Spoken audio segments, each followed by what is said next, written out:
Cool.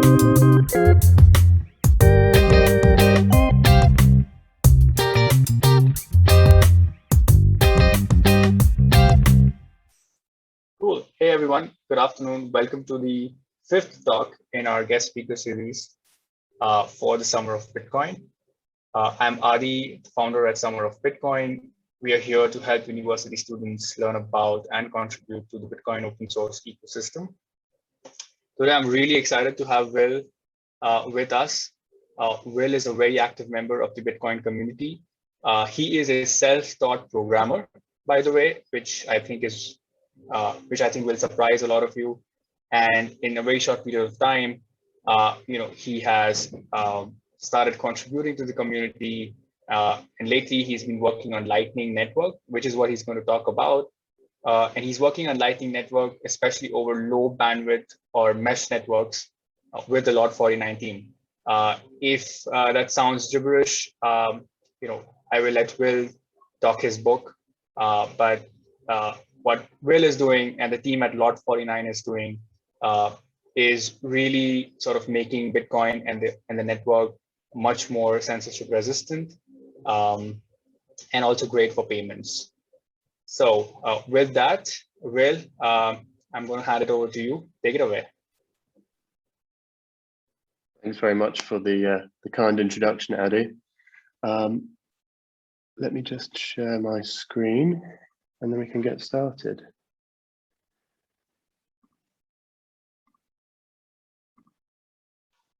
Okay. So hi, as Adi said, my name is Will Clark, and I've been working on Bitcoin and Lightning for a couple of years now. And I wanted to try and give an overview, really. I've written a quick history of, but it's more of an overview of the Lightning Network, which some of you may have heard of already, or you may not have. So we're going to be looking at why we have second layers. We call the Lightning Network a second layer, or a layer 2 on top of Bitcoin. So we're going to have a quick look at why we have those, talk a little bit about Bitcoin scaling philosophy, have a very high level introduction of what a payment channel is. The Lightning Network's a network of payment channels. A quick look at the history of Lightning development, what's been managed to be achieved in 4 years, how far we've come to today, what some of the cool applications are, and then finally a few of the unsolved problems. So let's jump into why we have second layers at all. Why not just use Bitcoin for everything? Well, the first and most obvious issues with using Bitcoin for everything is that the on-chain Bitcoin network has a so-called block size limit. This is a number of bytes that all the transactions can total up to for each block. And this used to be 1 megabyte before, and since the SegWit soft fork became active, this is now about 2 megabytes in practice, which translates to 2,000 transactions per block every 10 minutes, which is not hugely scalable. There's a seemingly obvious solution to this. Why don't we just make the block size bigger? Unfortunately, this harms Bitcoin's decentralization properties, and people are very keen to keep those. If we look at Lightning or off-chain second layers in comparison, without having their own blockchain, there's no specific network-wide limits on these. So in theory, a channel between 2 nodes or some second layer between 2 nodes could handle as many payments as it liked. The next reason we might have a second layer is privacy. Currently in Bitcoin, all transactions are visible on the blockchain. You can hide certain elements of a transaction, but you can largely see which outputs it's spending from and who it's sending to. In contrast to this, on off-chain payments with Lightning, there's very good sender privacy for a few reasons that we'll get into later. The third reason is fees. Again, in Bitcoin, with this limited block size, there's an open fee market and there's bidding for fees. which are not denominated in fiat currency. And so if there's a lot of transactions queuing to get into a block, then you have to try and pay more fees than most of them, which can be a little bit unsustainable. In contrast, off-chain with Lightning, the channel operators, people who are running these channels between each other, will decide the fees of their channel, and that's all you have to pay. These are often orders of magnitude lower, or many orders of magnitude lower than on-chain fees. Finally, we're looking at speed. On-chain, this can be 10-minute settlement. You're waiting for a block. Some people like to wait for 6 blocks, which would be 60 minutes. Off-chain, when you've got your channel set up, transactions are settled instantly. And finally, payment amounts. On-chain with Bitcoin, this has got to justify the transaction fee. You know, if the transaction fee is $20, you don't want to make a payment for $1. It doesn't make sense. But off-chain with Lightning, this is designed to handle those type of payments. So Bitcoin scaling philosophy often seems to be misunderstood. In cryptography, there's a distinction between each node performing computation of a script or smart contract, or a node simply verifying that computation was performed correctly. So whilst verification is relatively cheap, computation is relatively expensive. And this is the general ethos in which Bitcoin is evolving through now the likes of Taproot, but also translates into how Bitcoiners look at handling scaling in general. So a good example of this is with the Lightning Network, you can effectively batch multiple off-chain transactions into a single on-chain transaction. So to put it another way, we look to achieve scaling by scaling in pairs of or subsets of nodes performing the computation we need, which is much more efficient than having every node in the network perform the computations that we want. So what are these payment channels that the Lightning Network is made up of? Well, to make a payment channel, first you need to broadcast a transaction, an on-chain Bitcoin transaction, sending some Bitcoin into what's called a 2 of 2 multi-signature address. And this type of address means that for somebody to then spend the Bitcoin that's there, they would need 2 signatures. And in the case of Lightning, this is 1 signature from each person in the channel. These channels are made up of pairs of people. This is written TX0 on the slide. And once that so-called setup transaction has been confirmed on-chain, then the channel participants can make and sign these update transactions, which I've written TX1, TX2, and this can go on indefinitely to TXN. However, what they do differently with these update transactions is they do not broadcast them to the Bitcoin blockchain. Instead, they keep them safe in case they should want to broadcast them later. And through this process, they can keep updating the transaction, because each subsequent transaction replaces the previous transaction in the sequence. And then finally, when somebody decides they want to close the channel, they can broadcast the most recent update transaction to the main Bitcoin peer-to-peer network, closing the channel and sending the appropriate balance back to each of them. Here's it's a very simplified overview. I'm keen to point out that this is not strictly how the Lightning Network works exactly, but it is how it works in principle. We can see 2 people, Alice and Bob, making a payment channel between themselves. So the first action is them sending some number of Bitcoin to this multi-signature address. And that's the channel setup. After that's done and confirmed on chain, that transaction, they can start to make these update transactions.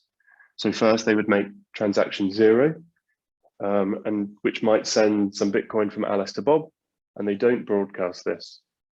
Next, they might make transaction 1, and this sends some Bitcoin back from Bob to Alice, but they don't broadcast this transaction yet either. And this can go on through transaction 2, transaction 3, 4, 5, into the thousands, or I think there's a limit of somewhere around 4 billion transactions per channel. Until finally, one of them decides they might like to close the channel and claim their balance on the main Bitcoin blockchain. In this case, I've done that with transaction 3. So they will take transaction 3 and submit it to the main Bitcoin peer-to-peer network. And in doing this, we've effectively batched 4 different transactions with no on-chain footprint into a single closing transaction on the main network. And 4 is quite nice. If this channel had done 1,000 updates, batching 1,000 transactions into a single transaction almost seems magical, I think, to me. So yeah, just a summary really of what I just run through. A payment channel effectively consists of one setup transaction, which is on-chain and opens the channel, multiple update transactions, which are not on-chain, and update the balance of the channel, or some people like to say the state of the channel. And then finally, a closing transaction, which is broadcast on the main chain and closes the channel.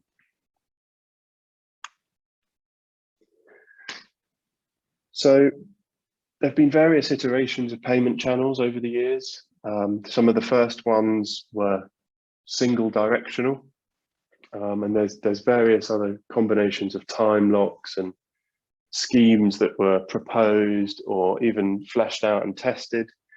But I wanted to have a slide on what the Lightning Network settled on and some of its key characteristics, because not all versions of payment channels have this combination of characteristics. So the first, which is very important, is bidirectional payment channels. And this means that payments can be made in both directions along the channel. This seems pretty obvious, but like I said, not all styles or forms of payment channels allow this. Next is that the Lightning Network allows payments to be made atomically along a path using the HTLC construction. And what this means is very cool, is that you can, if you're one user on the Lightning Network, you can pay another user who you do not have a direct channel with. And again, that's not something that other payment channel protocols really ever managed to solve. That's obviously good for scaling as well, because you don't have to open a direct channel with everyone who you want to pay, which doesn't scale well. So the next is revocable channel updates. And this, in Lightning Network, these revocable payments, the revocable updates, sorry, are punishment based to incentivize against cheating, I should say. Yeah, punishment based incentives to cheating. So if you try and broadcast, perhaps if Alice and Bob set up their channel and Alice sent Bob half a Bitcoin, and then Bob sent back half a Bitcoin to Alice, Bob might decide actually he liked the previous state where he had the half a Bitcoin, and he was going to try and publish that channel to the main network and claim that Bitcoin and whatever he'd bought of Alice for half a Bitcoin.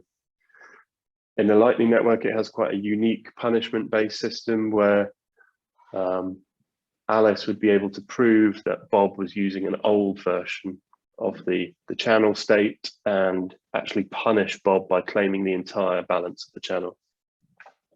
Another neat trick that this style of update allows is unlimited channel lifetimes, which again, interestingly, is not something that previous payment channel proposals always allowed, but very important. It would be annoying, I think, if your channels were constantly having to be closed and reopened because you're incurring on-chain fee events each time. And finally, atomic swaps between similar chains, for example, Lightchain, are possible. I believe these were slightly more fleshed out in the earlier days of Lightning, and they get a little bit less attention from people. And I'm not aware of current work being done on this, but due to the atomic nature of the paying along the paths, it's possible to pay and swap into different cryptocurrency chains, which is pretty interesting, I think.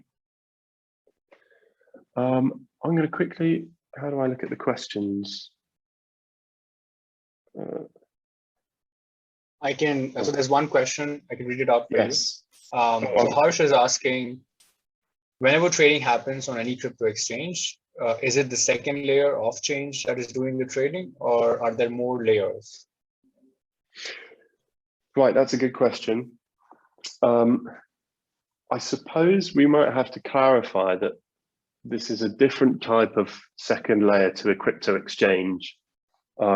What's happening with a crypto exchange is you would send either your fiat currency to them, your dollars or whatever, or your Bitcoins, your cryptocurrencies, and they then store these in their pool of, they would have a general balance and an internal database, which would have regular user accounts and the balances owed to those accounts, and they're performing regular accounting. So if you and I were both on Coinbase or something, and I wanted to send you, 0.1 Bitcoins from Coinbase account to Coinbase account, my understanding is that there would typically be no on-chain transaction and also no off-chain, as in a layer 2 transaction happening.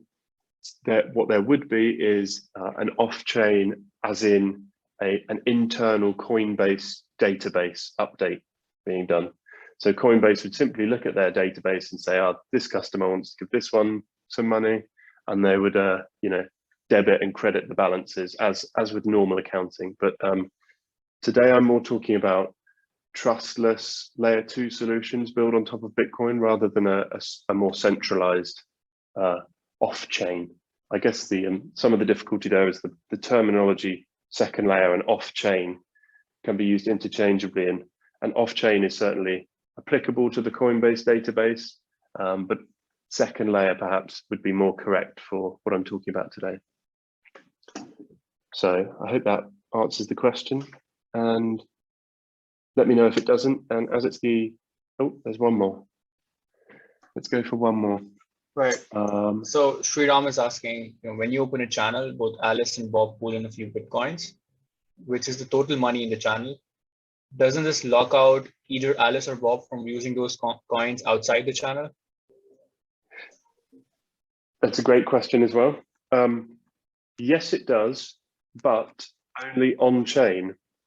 If they lock those Bitcoins up in a Lightning channel, then that balance is available through this atomic multi-channel payments along a path that I've got on the slide here. So they can then send a Lightning payment along a multi-hop path to people they do not have a channel with. So another way of saying it is that that balance is locked up on chain for both of them. You can't send that to someone else on chain, but off chain that balance is freely available to send to anyone in the wider Lightning network. And so this is why Lightning Network really took off while some of the other payment channel proposals didn't, because you get this interconnectivity with everyone else in the network. So if you wanted to join the Lightning Network tomorrow, you could connect to a single node with 0.1 Bitcoins on your side, and you can then pay anyone else who's on the Lightning Network that you could find a route to, which is pretty much everyone. Yeah, I think that's a good way of putting it. It's like a cache for the blockchain. But you want to cache these payments up in a trustless way. And also there's definitely some clever aspects to caching payments across channels for which you don't have any Bitcoins in, so you're borrowing other people's channels. So that's very cool. I hope that was clear enough. All right. So I guess we can continue. Yeah, okay, looks good. Just move that out of the way. So a very brief history of Lightning development. It was kind of, like I said, there was a couple of payment channel ideas before this. In fact, Satoshi himself had a sequence number for payments, which, he'd obviously thought about this idea of replacing payments before they got confirmed. So you're sort of updating it a couple of times. that was largely unworkable, and a few of the other payment channel proposals did get implemented, but the Lightning payment channel style itself was proposed in early 2015 by Dreiger and Poon when they released their paper, the Bitcoin Lightning Network, Scalable Off-Chain Instant Payments. And this immediately got quite a lot of interest from people. I think they went to San Francisco Bitcoin devs the month after and presented this to a room of 50 to 100 people or so. And in fact, very quickly, people started working on this. About a year later at Scaling Milan, a whole load of people who had now been working on this for a couple of months met after the larger Bitcoin conference and agreed that interoperability was key if Lightning was going to work, which led to what's called colloquially the Bolt specification being developed. And I've put a link to the GitHub there. This is really interesting to check out. It is a little bit tricky to read into first. I'd recommend just reading through all of it and then perhaps going back over bits. But this is kind of a series or a set of specifications and standardizations to help different node implementations interoperate well together. And that brings me to the third point on there that I thought was kind of interesting. And that is that because Lightning is not consensus based like Bitcoin, it's very important that every single node stays in exact lockstep with regards to which blocks are valid and which blocks are invalid. Because Lightning doesn't rely on this consensus mechanism, it's actually got much more ability to support multiple implementations and implementations in different languages. And this is something that's always scared Bitcoiners, because having Bitcoin nodes in different languages, you might be worried about running into edge cases which behave differently. So I'm just going to show this one very quickly.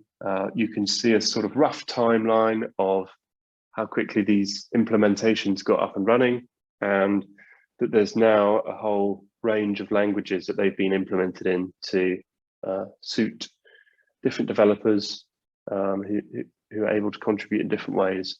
A couple of these wallets, these implementations do have different target audiences, but largely, yeah, it's good to see a really diverse ecosystem of implementations, I think. So how far have we come? Well, in the sort of 5 years really of Bitcoin, of Lightning being alive, we've gone from 0 to around 12,000 channels, 12,000 nodes, sorry, today. So each node can have multiple channels. And we can see we've gone from 0 to 51,000 announced channels. It's possible that there are some number of unannounced channels as well. We can't tell that for sure. But of those 51,000 announced channels, 65% of those are actually from nodes running on Tor, which is pretty cool. I guess that would be people really valuing their privacy as much as possible. The total capacity locked in the announced channels on the Lightning Network has gone from 0 to 1,600 Bitcoins, of which 1,000 of those Bitcoins are on Tor. So again, the majority of that being run on Lightning nodes over Tor. The maximum channel size when Lightning was released was 0.1677 Bitcoins. This is now largely removed into these, I've given the infinite symbol, that so-called Wumbo size channels. And the largest single announced Wumbo channel is 5 Bitcoins. I believe that's a Bitfinex or one of the exchanges as a single 5 Bitcoin channel. So there's really been quite a bit of improvement in virtually every metric, I think, in the last couple of years. Oh, and I should say those 1,600 Bitcoins locked up at today's prices of $33,000 is about $55 million. So some good amount of liquidity locked in there today.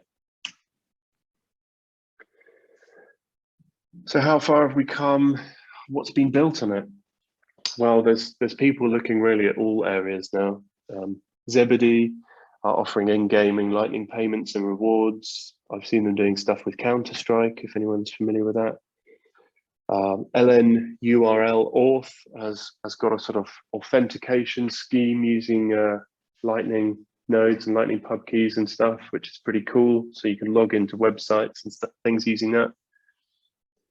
Strike is offering low cost and pretty much frictionless remittances back to a whole range of countries. We've got Yules and Paywall who are doing paper article style paywalls with micropayments. Sphinx and Blue Wallet, who have a really cool thing with streaming payments for audio podcasts with real-time tipping.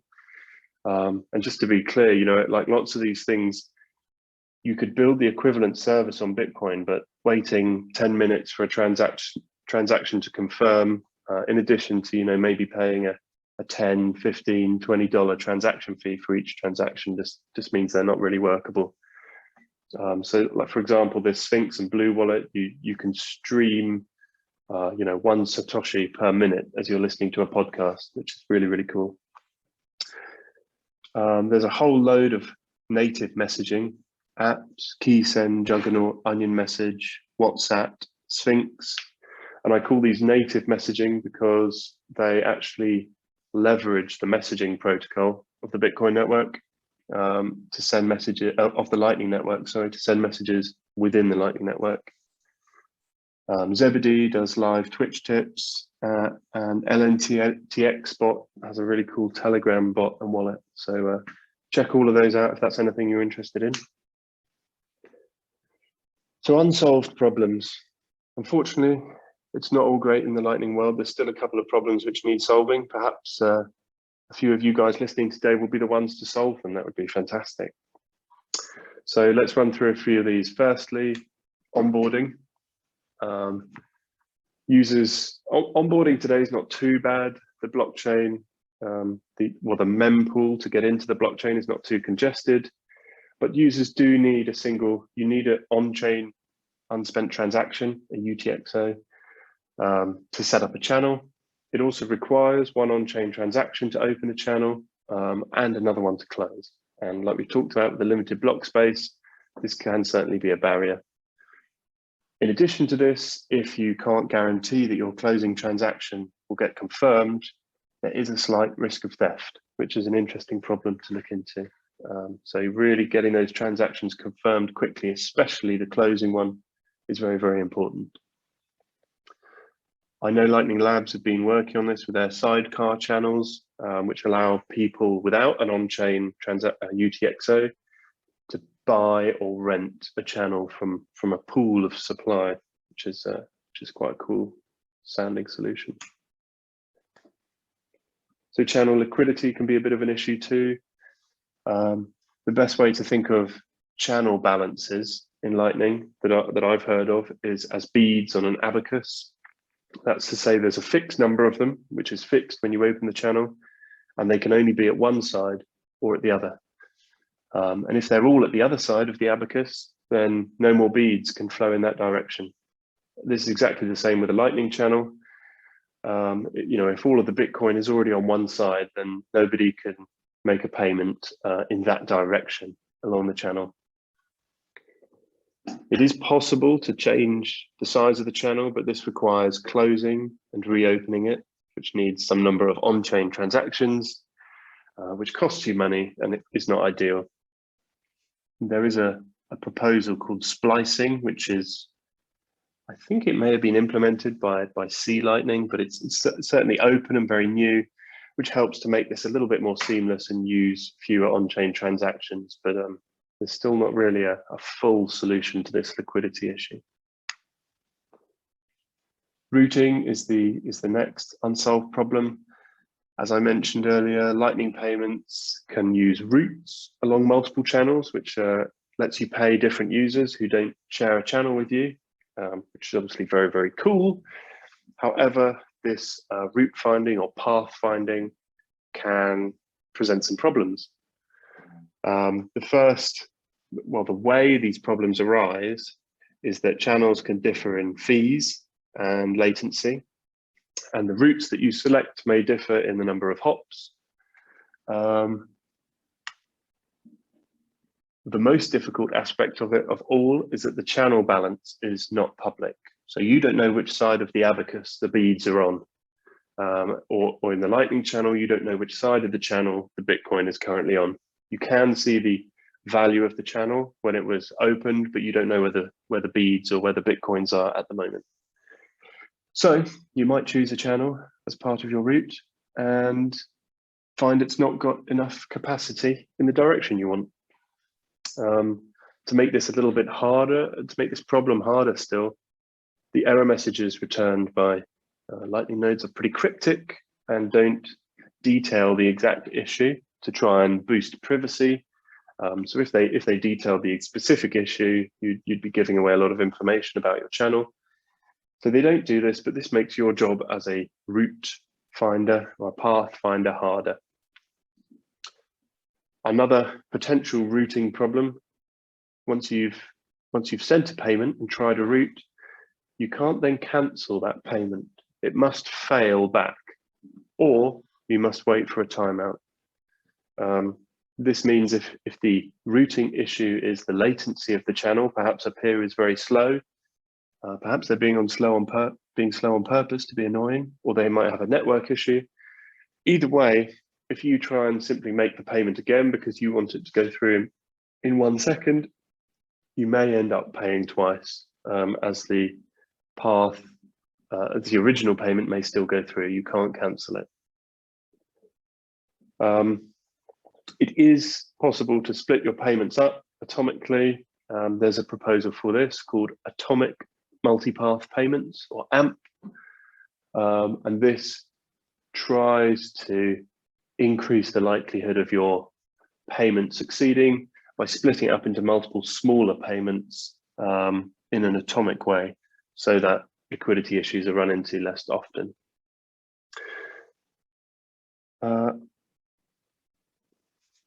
There's a couple of privacy issues. You can see channel opens and closes on the blockchain. Nodes have got a public key identity, and if they're not using Tor, you've got a fixed ClearNet IP address. So you're starting to give some information away, and especially having fixed values is not great for privacy. If you send someone a Lightning invoice, you're showing them the pub key you want them to pay to, which lets them see the pub key. They can link that pub key to yourself, and also they get to see one channel, the channel that you're asking them to pay through. With this kind of information, a sender or a payer of an invoice might be able to perform on-chain wallet analysis to get more info about your on-chain Bitcoin wallet that you didn't want to give out.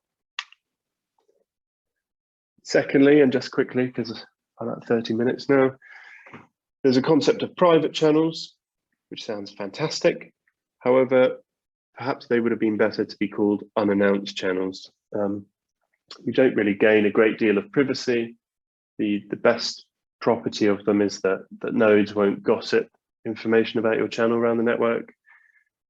Just like I mentioned, if you ask someone to pay you through a private channel, you're really revealing the details of that channel. And it's still possible for attackers and analysts to probe for private channels' existences. And in the very worst case, as I've got at the bottom there, you may open a private channel to someone and they then can tell the world about that freely. So not quite a private channel. Trust. Payments on Lightning Network are pretty trustless. They're completely atomic, so they either complete or they don't. You don't have to trust anyone in the route. The sender doesn't have to trust the receiver, and vice versa. There's no risk of theft or cheating, as long as, like I mentioned before, as long as the closing transaction can be confirmed in time. However, where trust does come in is in a little bit unobvious. When you open a channel to someone, you're trusting that they don't just immediately close that channel to you. And besides being annoying, this is effectively wasted to on-chain transaction fees for you, which could be expensive. and you've got no benefit out of it. So a tiny bit of trust, but not much. The final unsolved issue is this requirement to be online. It's like a liveness. Lightning nodes really need to be online all the time, not only to route payments around the network for their peers, but also to watch for your channel counterparties broadcasting old channel states. If someone broadcasts an old channel state, there's a small timeout you've got to be in which you're allowed to see their transaction and publish a justice transaction, which claims all the funds to yourself. If you miss that, they can get away with stealing some funds from the channel from an older state. Of course, this is a tough requirement for mobile wallets, but there are ways of outsourcing it potentially. There's a proposal called Watchtowers, which will allow people to pay a small fee for a watchtower to watch the chain for them. So that's all I've got for today. Thanks for listening. If you've got any more questions, get them in the chat now and I'll see what I can do. Thank you. Sweet. All right. Thank you, Will. So folks, any other questions you have? You want to ask Will about the Lightning Network?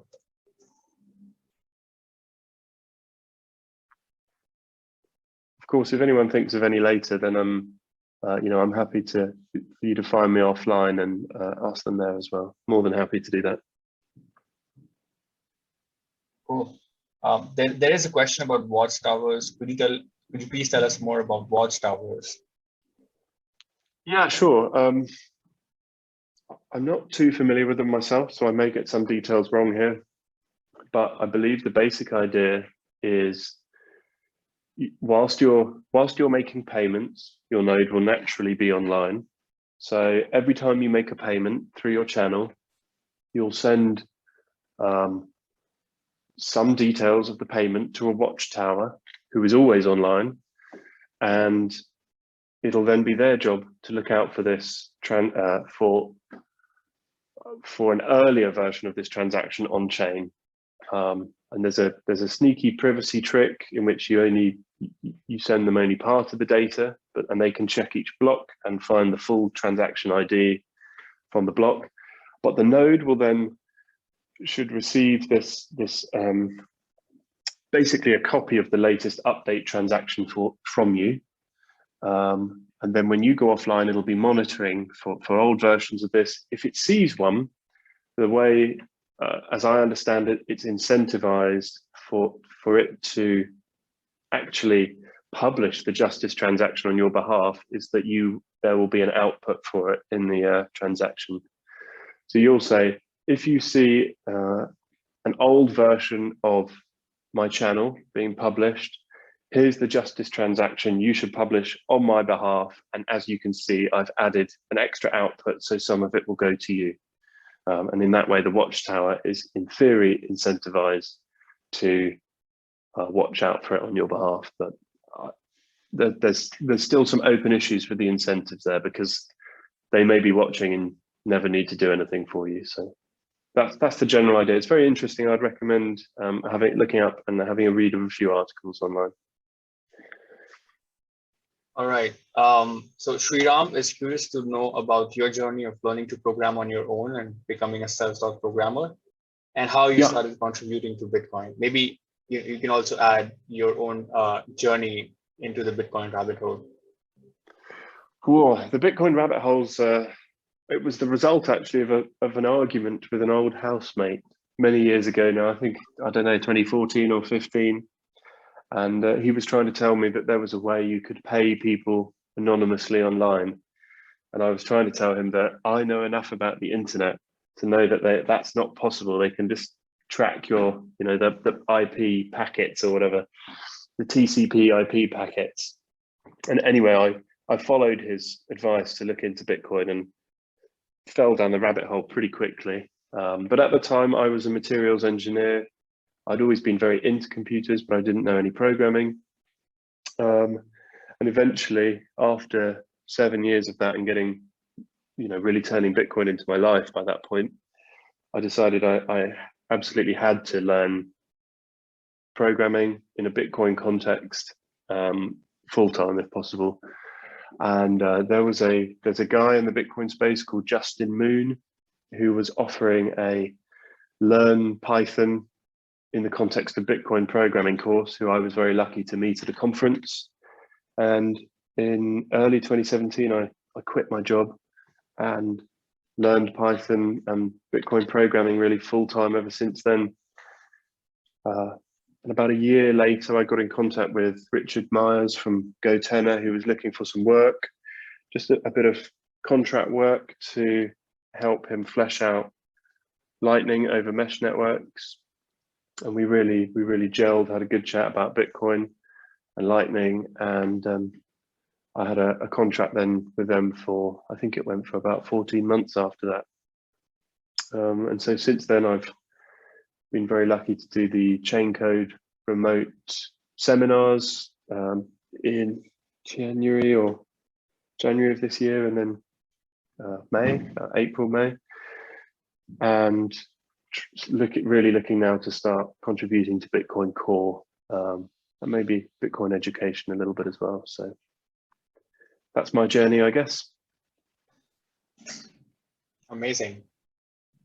Cool. Any other questions? So I'll ask a question. Sure.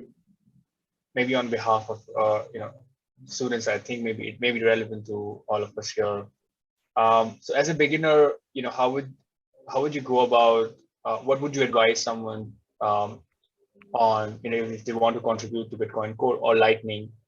Would you advise them to understand Bitcoin or just dive into Lightning? How does one go about just learning and immersing themselves in space and then contributing to the Lightning network as opposed to the Bitcoin protocol? Oh, it's a good question. I mean, on the Bitcoin side, I know the number one thing they're always looking for is more reviewers of pull requests. Naturally, everybody likes to open their own pull request because you get to, do programming of yourself. You're making something better. You're probably scratching your own itch, something that's annoying you. You want to improve, add some functionality, which is the most fun thing to do by far. But one of the best ways to learn, I think, is to review pull requests. So I've tried to dedicate most of my time to doing that because, my C++ is not fantastic. But I can learn a lot, both about how the code currently works and hopefully why it works that way. What the changes are for. So I'm learning the language. I'm learning, improvements to the Bitcoin sort of protocol. And yeah, I think reviewing pull requests is definitely a good way to begin. Of course, you can open a pull request whenever you like, but definitely review. There's also the Bitcoin Core PR Review Club, which maybe we should do a few links for a few of these things. That is, I'll just type it in here. So it's, I'll probably get it wrong. It's on IRC every Wednesday at about 6 p.m. Is it Wednesday or Tuesday? Let me just check. It's Wednesday at 5 p.m. on IRC, and there's a website for that. And the week before, they will post a pull request from the Bitcoin Core repository, which we're going to look at that week, along with a couple of notes. It could be some background notes or some more general notes, and then a few questions on the pull request. And the idea is that you go and fetch this pull request from the Bitcoin repository, have a look over it, give it a review. I mean, please submit your review to the repository as well, because the more of those in the GitHub comments, the better.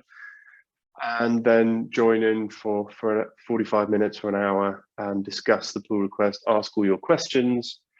And there's really great developers in there to answer, pretty technical stuff. And there's loads of new beginners in there who just want to first jump into Bitcoin. So that's another great way. In terms of Lightning's more, as I feel like Lightning is a little bit more build what you like, really. So it's just a case of finding a project or a use case that you're interested in and going and jumping in with that, however they do their development style. There's of course core Lightning protocol development, which would mean looking at those bolts that I talked about earlier, the BOLT, the Lightning bolt documents. And that is, as there's no reference implementation, a lot of that core protocol development is done on the mailing list, and it's about updating the specifications themselves. So, but in terms of building an app, or building out a new use case, Lightning can be really, really fun for that, because you can just build it and get going quite quickly.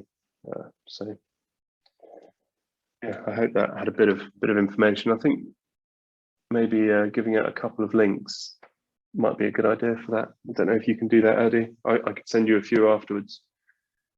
Oh, yes, yeah. So I think what we're planning for the accepted students is a Lightning seminar as well, the online seminar that Chain Code does. Okay. So hopefully that sets them up for success. Okay, great. All right. Looks like we don't have any more questions. With that, Will, I'm going to thank you on behalf of the 50-odd students who heard about the Lightning Network for the first time and learned about it. Hopefully, they get excited to contribute to it in the future. Yeah, I hope so too. Thank you for having me, Eddie. All right. Thank you.